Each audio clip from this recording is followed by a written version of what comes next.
Assalamualaikum warahmatullahi wabarakatuh. Bagaimana kabar anak-anak hari ini? Mudah-mudahan sehat selalu. Bersyukur kita panjatkan kehadirat Allah Subhanahu wa taala.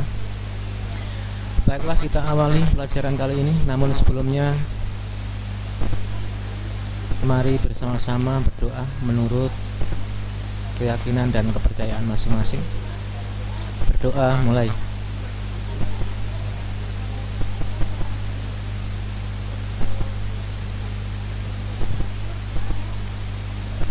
Selesai.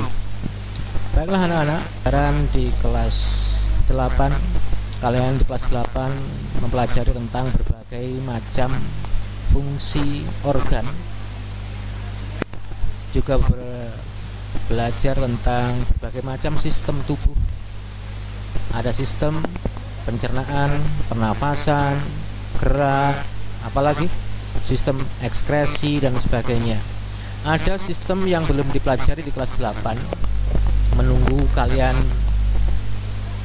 lebih dewasa sedikit, yaitu sistem reproduksi pada manusia atau sistem perkembangbiakan pada manusia. Kalau kamu lihat pada album keluarga ini, ya tentunya sebelumnya tidak ada kakak adik ini, yang ada hanya ayah dan ibu.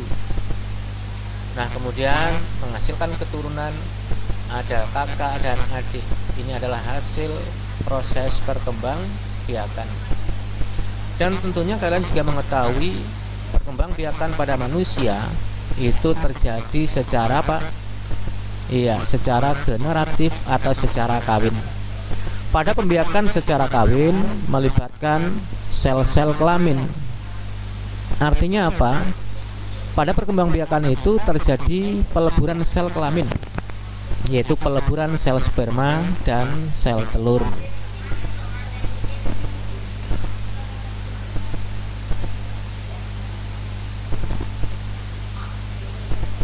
Kita lanjutkan.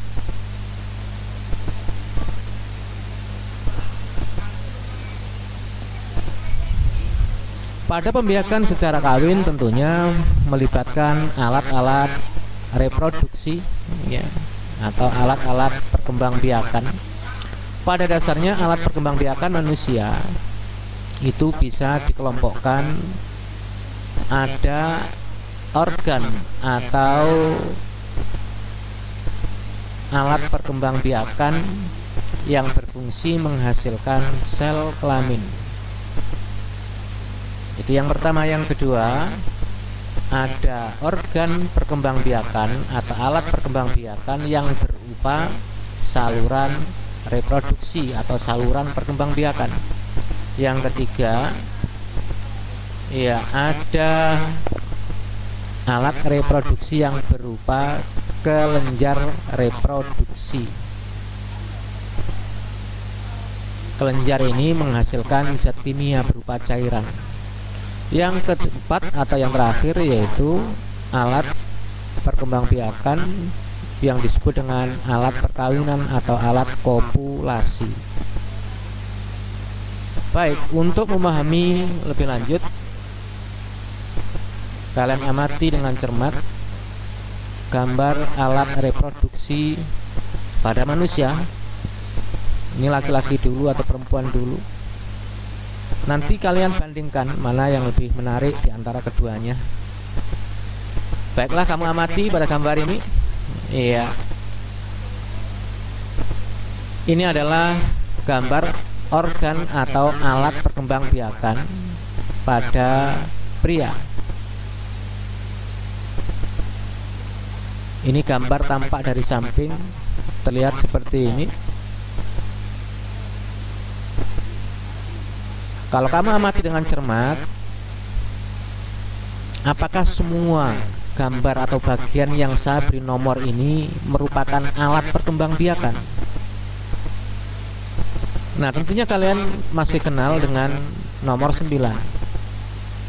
Nah, nomor 9 ini adalah kandung kemih atau bladder. Jadi urin dari ginjal kemudian menuju ke kandung kemih. Nah, kandung kemih nomor 9 ini bukan organ reproduksi, bukan alat perkembangbiakan. Demikian juga nomor 10. Ini adalah pubis bone. Pubis bone adalah tulang, bone itu tulang kemaluan. Jadi 9, 10 ini bukan organ reproduksi. Nah, organ reproduksi pada laki-laki tadi nomor 1 ada organ penghasil sel kelamin. Pada laki-laki tentunya organ yang fungsinya menghasilkan sel sperma, karena sel kelamin jantan adalah sel sperma. Di nomor berapa? Iya benar, di nomor 1. Ini adalah organ penghasil sel kelamin jantan atau penghasil sel sperma. Namanya, iya benar, testis. Yang laki-laki harus bisa menjawab ini. Yang tertutup gambar ini namanya testis. Jumlahnya berapa? Iya, jumlahnya 2 atau sepasang. Kalau jumlahnya 1 berarti ada yang hilang itu. Nggak usah diraba. Oh, tapi tidak apa-apa untuk meyakinkan diraba. Ya, nanti jangan-jangan cuma 1 punyaanmu. Nah, kamu lihat di sini testis yang berbentuknya seperti telur ini tersimpan dalam suatu kantong. Kantong ini disebut dengan skrotum. Selanjutnya, sel sperma yang diproduksi atau dihasilkan oleh testis, ya, ini keluar dari testis menuju ke saluran reproduksi yang berbelit-belit ini dekat testis. Ini sebenarnya gambarnya berbelit-belit, tidak polos seperti ini. Di nomor 2 namanya epididymis.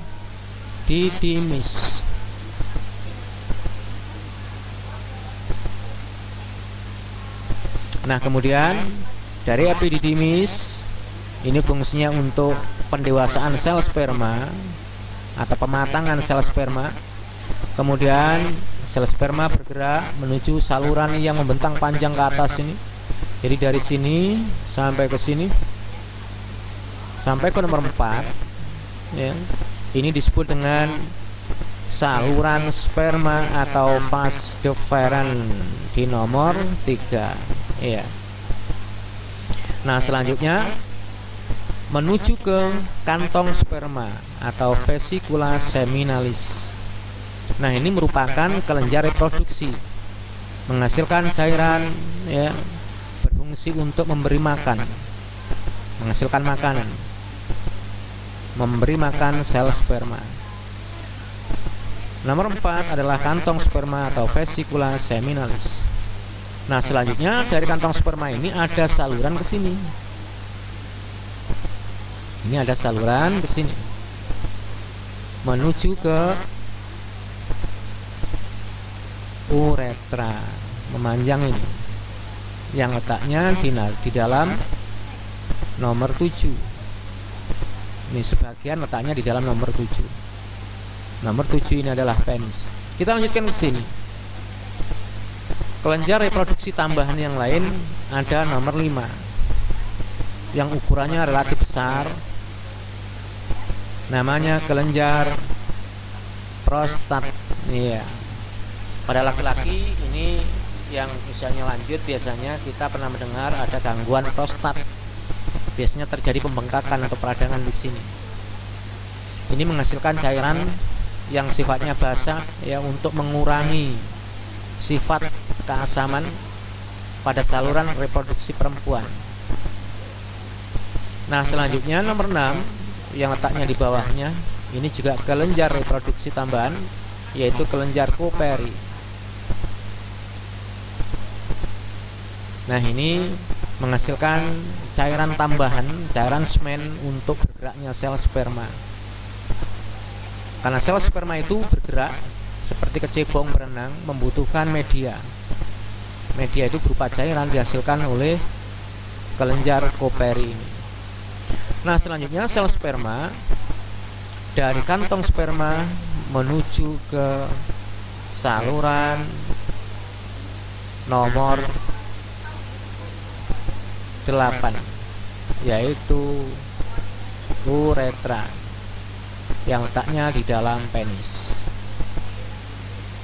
Nah, inilah organ atau alat-alat reproduksi yang terdapat pada pria. Jadi organ reproduksi itu tidak hanya satu atau tidak hanya yang tampak saja, ya, tetapi cukup banyak. Bermacam-macam organ atau alat reproduksi ini membentuk sistem reproduksi. Jadi bekerja sama dalam tugas atau fungsi reproduksi atau perkembangbiakan. Karena salah satu bagian ini mengalami gangguan, maka sistem reproduksinya juga akan mengalami gangguan juga. Jadi masing-masing bekerja sama dalam tugas untuk proses perkembangbiakan. Kita lanjutkan.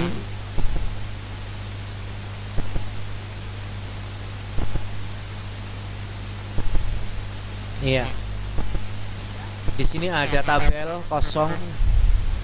Kalau kamu tadi memperhatikan dengan cermat, tentunya bisa menjawab pertanyaan ini. Testis tadi fungsinya untuk apa? Iya, berfungsi untuk menghasilkan sel sperma. Baik, tabel ini silahkan diisi dengan mengamati kembali dengan cermat slide berikut sebelumnya tadi. Kemudian juga mungkin kalian bisa membaca di dalam buku sekolah atau buku BOS. Juga mungkin bisa menambah pengetahuan dengan browsing di internet, ya, untuk mengisi tabel berikut ini. Kita lanjutkan. Nah, ini bocorannya. Iya. Kita lanjutkan sekarang. Nah, ini deskripsi masing-masing. Ya, sebenarnya sebuah rangkumannya ini. Ya, nanti ini bisa digunakan untuk membantu mengisi tabel tadi. Di dalam testis itu terdapat saluran-saluran halus seperti rambut berbelit-belit itu. Jadi saluran kecil-kecil berbelit-belit. Saluran itu disebut dengan tubulus seminiferus.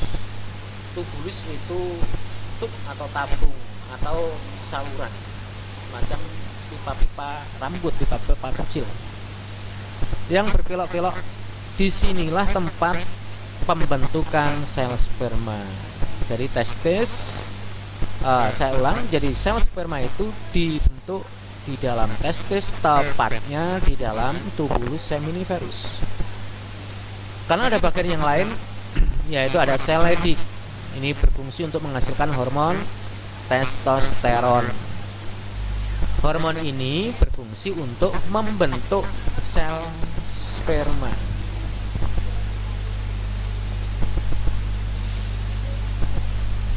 Kalau tubulus seminiferus itu tempat pembentukan. Nah, untuk membentuk itu membutuhkan bahan namanya hormon testosteron. Hormon testosteron ini juga untuk mengatur pertumbuhan seks sekunder pada laki-laki. Pada laki-laki mulai tumbuh kumis, ya, mungkin tumbuh rambut di tempat yang lain. Kemudian suaranya menjadi lebih besar, dadanya menjadi lebih bidang. Itu karena pengaruh dari hormon testosteron.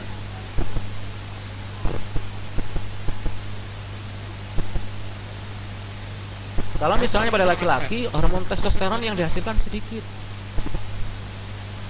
tidak mencukupi misalnya. Nah, biasanya pada laki-laki itu sifat laki-lakinya juga tidak sama dengan yang lain. Mungkin mirip seperti sifat kewanitaan dan sebagainya, itu karena kekurangan hormon testosteron. Kemudian ada juga sel Sertoli. Ini berfungsi untuk memberi makan sel sperma. Jadi ini menghasilkan makanan. Kemudian ada selaput pembungkusnya namanya tunica albuginea. Selaput pembungkus testis. Kalau selaput luarnya namanya skrotum. Sperma yang terbentuk di dalam testis kemudian mengalir keluar menuju saluran yang ukurannya lebih besar sedikit, namanya saluran efrensia. Selanjutnya keluar dari testis menuju ke epididymis.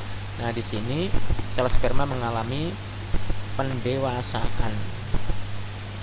Kita lanjutkan. Ya, yang kedua epididymis. Tadi epididymis adalah bagian dari saluran reproduksi.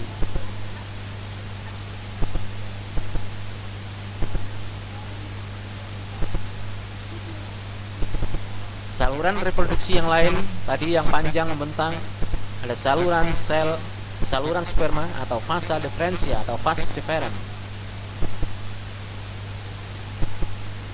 bermuara pada vesicula seminalis atau kantong sperma. Kita lanjutkan. Yang berikutnya adalah kelenjar tambahan tadi. Ada apa tadi? Kantong sperma atau vesicula seminalis. Nah, di sini istilahnya kantong semen. Semen itu cairan yang di dalam cairan itu dapat sel sperma. Jadi ada yang menyebut dengan istilah kantong sperma, ada kantong semen. Kalau semen berarti cairan plus sel spermanya di dalamnya. Menghasilkan makanan mengandung gula, asam askorbat, asam amino untuk memberi nutrisi pada sel sperma. Kemudian kelenjar prostat, ini yang menyebabkan warna cairan putih susu, bersifat basah untuk melindungi sel sperma.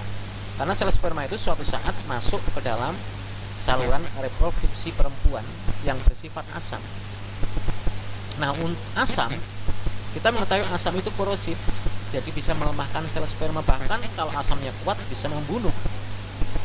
Nah, supaya sifat asam pada saluran reproduksi perempuan itu berkurang, ini ada cairan yang warnanya putih susu yang dihasilkan oleh kelenjar prostat. Jadi sel sperma itu di dalamnya ada cairan yang fungsinya mengurangi keasaman. Kita lanjutkan. Ada kelenjar Golgi yang letaknya di bawah tadi, yang menghasilkan lendir tambahan, cairan tambahan, menambah cairan pada semen untuk bergeraknya sel sperma. Kita lanjutkan yang berikutnya. Yang terakhir, keempat, adalah alat kopulasi, alat perkawinan. Pada laki-laki disebut dengan penis, untuk memindahkan sel sperma ke dalam organ reproduksi perempuan, yaitu ke dalam vagina. Pada laki-laki juga berfungsi untuk mengeluarkan urin. Jadi uretra suatu saat itu digunakan untuk saluran pengeluaran urin dari kandung kemih, suatu saat dilewati sel sperma dari kantong sperma, jadi menjadi satu. Kita lanjutkan. Atau sistem reproduksi pada wanita. Perhatikan baik-baik pada gambar ini.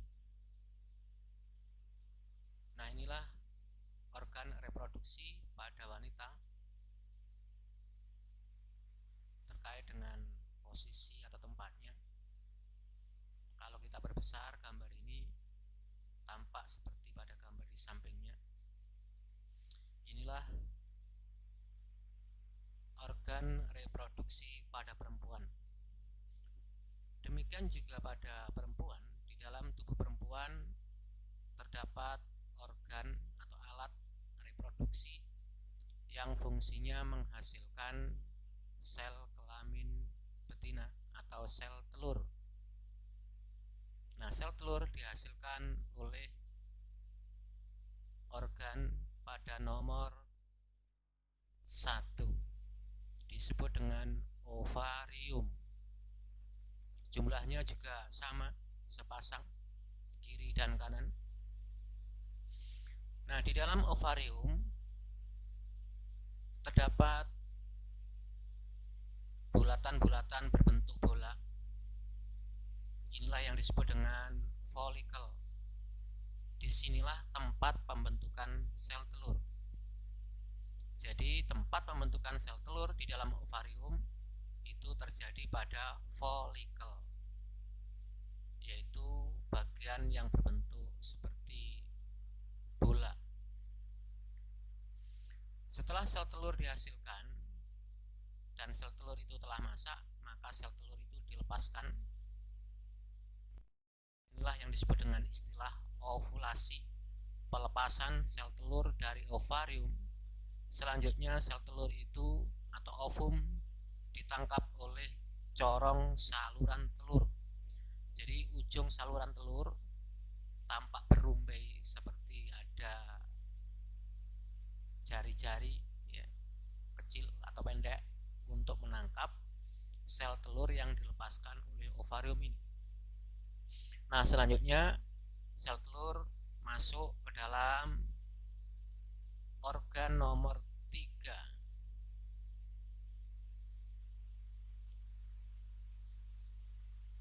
Sama, kiri kanan.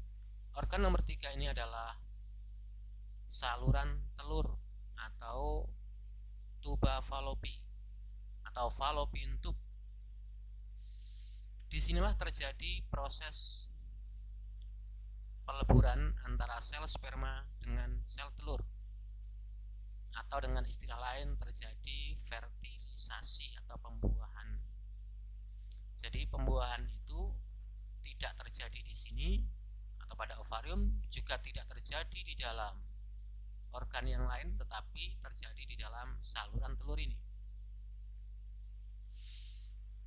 Setelah sel telur itu dibuahi, maka terbentuklah zigot, kemudian berkembang menjadi embrio dan terus bergerak menuju ke organ reproduksi yang ukurannya paling besar, yang berbentuk seperti buah apokat ini. Nah, organ ini disebut dengan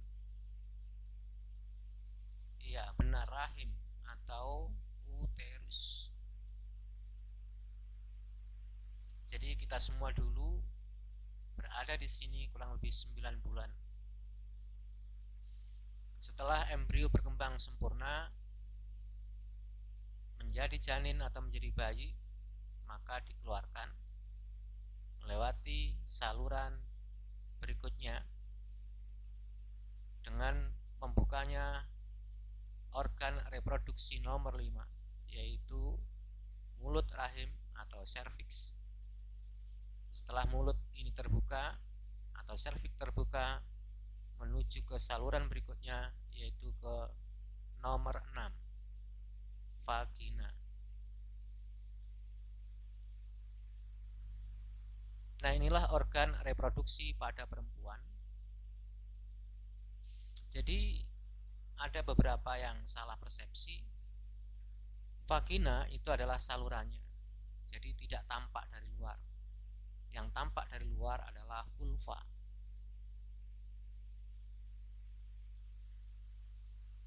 Kita lanjutkan. Nah, kalian bisa mengisi tabel ini. Oh ya, sebelumnya ini adalah gambar tampak dari samping. Kalau gambar tampak dari samping sama seperti pada laki-laki, yang tampak hanya sebuah, misalnya ovarium atau ovari. Nah, ini di dalamnya dari luar memang ovarium seperti tidak rata permukaannya, semacam ada bulatan-bulatan, karena memang di dalamnya ada kantong-kantong berbentuk bola berisi bakal sel telur. Kemudian bakal sel telur itu melalui proses pembentukan sel telur akan diubah menjadi sel telur. Disinilah tempat pembentukan sel telur. Ovarium tampak hanya, karena gambar di samping tampak hanya sebuah. Demikian juga corong saluran telur, kemudian juga tuba falopi, ini juga tampak sebuah. Ini rahim atau uterus. Kemudian ini cervixnya, vaginanya. Tampak di sini pada perempuan beda dengan laki-laki. Kalau pada laki-laki, uretra, saluran untuk pembuangan urin, menjadi satu dengan saluran untuk pengeluaran sel sperma. Nah, pada perempuan letaknya terpisah. Jadi uretra hanya khusus digunakan untuk mengeluarkan urin dari bladder atau dari kandung kemih. Jadi ada dua saluran, ada uretra, kemudian ada vagina di sini.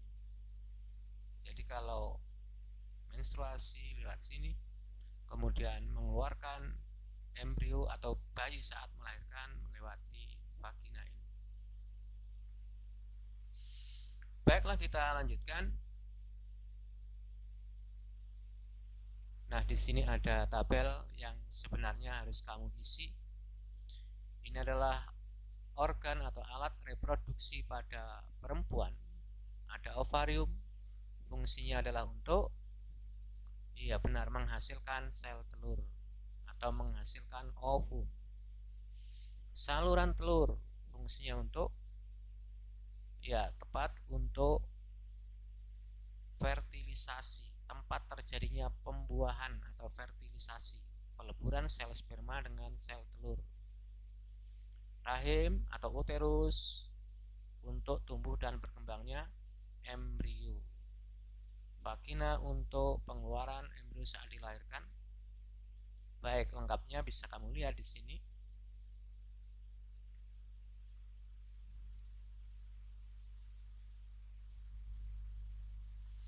Kita lanjutkan. Ini penjelasan atau deskripsi masing-masing yang lebih lengkap. Jadi organ reproduksi pada perempuan yang pertama adalah indung telur atau ovarium, berfungsi untuk menghasilkan sel telur. Selain menghasilkan sel telur, ovarium tadi juga berfungsi untuk menghasilkan hormon estrogen juga progesteron. Tentunya sebelumnya kalian pernah mendengar istilah ini. Estrogen inilah yang berfungsi untuk pembentukan sel telur. Kalau folikel tadi adalah tempat pembentukan sel telurnya, tempatnya. Sedangkan estrogen adalah berfungsi untuk mengubah bakal sel telur menjadi sel telur. Estrogen selain berfungsi untuk pembentukan sel telur, juga berfungsi untuk pertumbuhan dan perkembangan tanda-tanda seks sekunder pada perempuan. Pada perempuan misalnya, tanda-tanda seks sekundernya yang membedakan dengan laki-laki, suaranya menjadi lebih nyaring. Apalagi? Pinggulnya membesar. Kemudian juga kelenjar susunya membesar. Itu adalah menunjukkan bahwa ovariumnya itu menghasilkan hormon estrogen. Juga progesteron. Kalau progesteron ini berfungsi untuk menjaga kehamilan. Jadi pada saat perempuan itu mengalami kehamilan, yang banyak dihasilkan adalah progesteronnya untuk menjaga kehamilan supaya tidak terjadi keguguran, juga menjaga janin atau embrio juga melekat kuat pada dinding rahim. Ini adalah progesteron. Yang berikutnya tadi apa?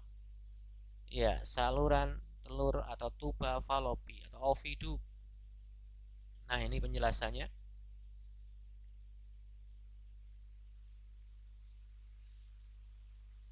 Tadi ada corong saluran telur atau fimbria untuk menangkap sel telur. Saluran telur berfungsi untuk tempat berlangsungnya pembuahan atau fertilisasi. Kita lanjutkan.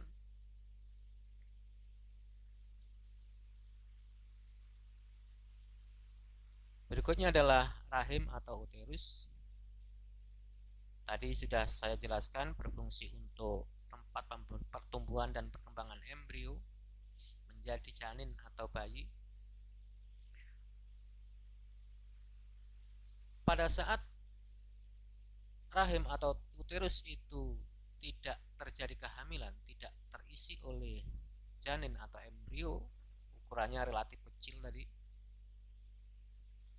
panjangnya sekitar 10 cm saja.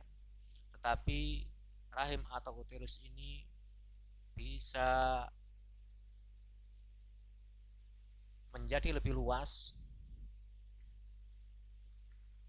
dan tentunya harus kuat. Oleh karena itu, rahim atau uterus ini memiliki 3 lapisan.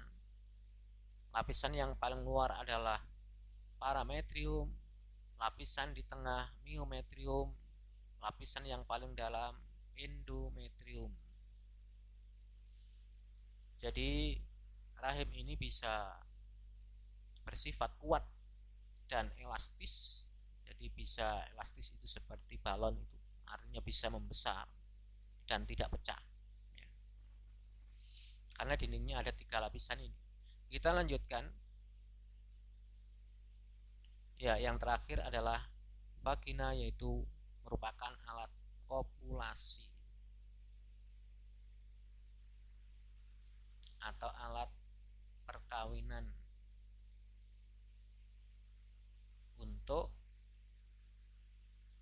jalan keluarnya saat embrio dilahirkan atau janin dilahirkan, bayi dilahirkan, dan juga untuk saluran mengeluarkan endometrium yang meluruh atau sel-selnya sudah mati saat terjadi menstruasi. Baik, untuk pertemuan kali ini, untuk mengevaluasi diri, untuk menguji apakah belajar kalian berhasil atau tidak di dalam mempelajari sistem reproduksi. Kalau kalian bisa menjawab pertanyaan-pertanyaan ini, nah bisa dikatakan belajar kalian sudah berhasil. Bisa dikerjakan di rumah.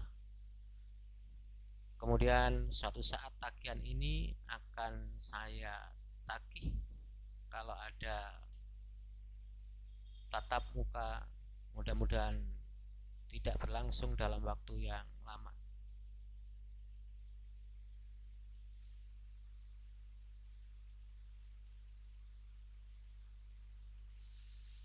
Jadi pertanyaan nomor 1, pertanyaannya bagian yang ditujukan oleh nomor 5, 6, dan 7 secara berurutan. Jadi nomor 5 apa dan seterusnya. Kemudian yang kedua, urutkan jalannya sel sperma mulai dari tempat pembentukan sampai keluar tubuh. 3, di dalam testis terdapat saluran halus berkelok-kelok sebagai tempat pembentukan sel sperma. Disebut apakah itu? Baik, ini untuk yang perempuan. Pertanyaannya nomor 5, 4 dan 5. Nah, itu anak-anak pertanyaan yang perlu kalian jawab. Silakan dikerjakan di dalam lembaran kertas saja. Suatu saat tagihan itu akan saya minta untuk dinilai. Terima kasih atas perhatiannya. Saya akhiri. Wassalamualaikum warahmatullahi wabarakatuh.